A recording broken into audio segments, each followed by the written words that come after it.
থাকে তাহলে মানুষ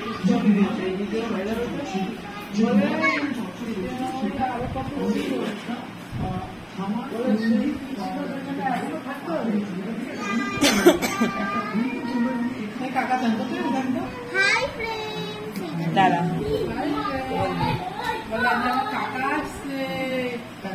বলো না তুমি এখানে কি কি দিয়ে খাবে বলো না তোমার জন্য ইলিশ মাছ ভাজা আছে দেখো কি দিয়ে খাবে বলো রুই কাত আচ্ছা হ্যাঁ হ্যাঁ ওই যে ডিম ওই যে এই দেখো তোমার জন্য এখানে মুড়ি ঘন্টা করেছে খাবে হ্যাঁ খাবে না লঙ্কা দেয়নি ওটা না দিলে লোকেরা বলবে কি এরা কি খায়